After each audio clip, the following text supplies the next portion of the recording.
The year is 3855. A 17-year-old girl named Alexa and her younger brother Asher are at a museum of history and technology. In one of the museum's display rooms, there is a collection of ancient computers, laptops, tablets, smartphones, and other early smart devices, a few of which have been maintained and restored in order to still function. Specifically, one laptop on display is set up for visitors to use. On it, there are old digital tools used for things like information storage, digital art creation, communication, and personal upkeep, as well as browser applications used to access early forms of the internet. As part of the experience, the laptop has a sequence of default archival web pages that pertain to the exhibit, which is about early-stage digital content creation and internet communication. Alexa and Asher play around on the laptop for a little while their parents participate in another exhibit. While scrolling through the internet pages, they come across a web page of a video sharing platform with the video titled, "Internet Video of an Animated Voiceover." The description of the video reads, "This video is an excerpt from what is believed to be an interview, speech, podcast, or self-produced video essay created between the late 20th and early 22nd century. It simply serves as a sample for how individuals sought to use the internet to communicate during its early stages of development and integration. The source of the video is unknown due to digital dissemination, false attributions, synthetic media replications, and possible intentional anonymity." Alexa clicks play and the video starts. One last question. When it's all said and done, how would you like to be remembered?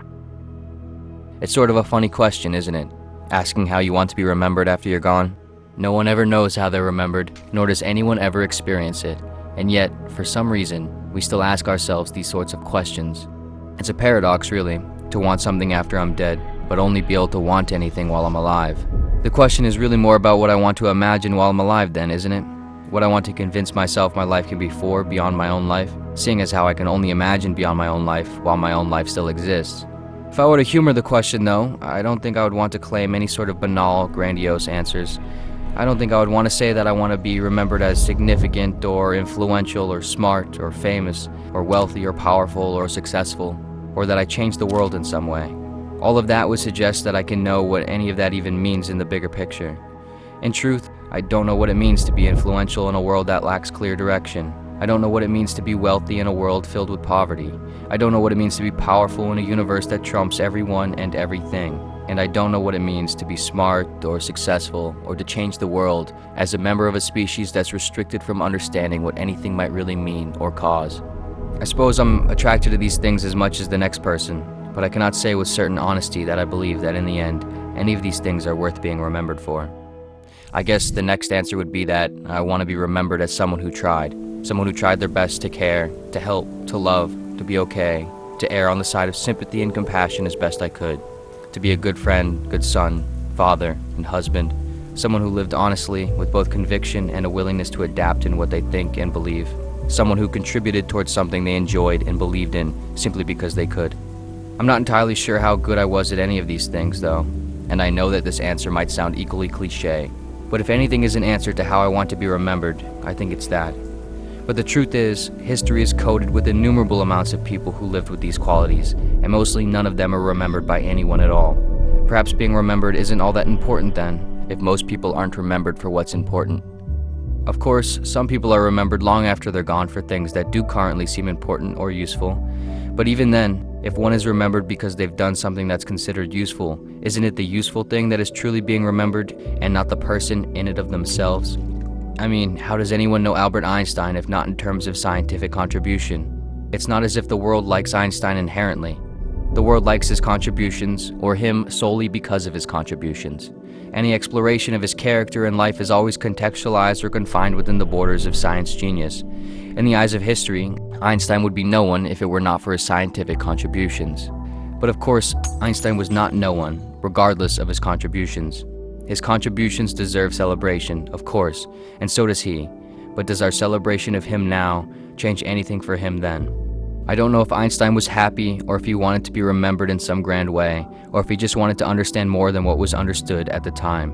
But isn't it possible that his contributions are a byproduct of his experience of life and not the source? And isn't it possible that this is the case for all people that are remembered as great throughout history? I'll certainly admit that there's some longing inside me to be remembered or thought of long after I'm gone. I believe it probably comes from the same place that yearns to live forever and lose nothing. But nothing lives forever, and everyone loses everything. To live for or care about being remembered is like planning your own birthday party on a day that you can't go. If I want to celebrate my life, I can only do it now while I'm still here. I believe everyone should still dedicate themselves to the something or some things that they want to be remembered for, be it a cause, a passion, a good heart, or all of the above. But not because it's something that they'll be remembered for, but because it's what they want to imagine their life is for. And what you imagine your life is for is what your life is for, isn't it? Whether one is remembered for it for 500,000 years or 5 minutes after they're gone, makes no difference to the person who lived for it. Ultimately, I have no illusions that I will last beyond the minds of a couple generations after me, at best. And so, what I do now, what I dedicate myself to, what I experience behind the eyes of my own self, must be enough. If it isn't, nothing is. The video fades to its end and the screen prompts an arrow pointing to the right with text that reads, "Next page." Before clicking, Asher says, "Well, that's 5 minutes we'll never get back." He pauses and then says, "And who's Einstein?" "Yeah, I don't know," Alexa replies. "I think he must have been a scientist or something. I think I've heard his name before. That's what it said, at least." Asher murmurs. "Alright, well, do you want to go check out something else now?" Asher concludes. Alexa agrees and they walk away from the laptop and onto the next exhibit of a different time in history.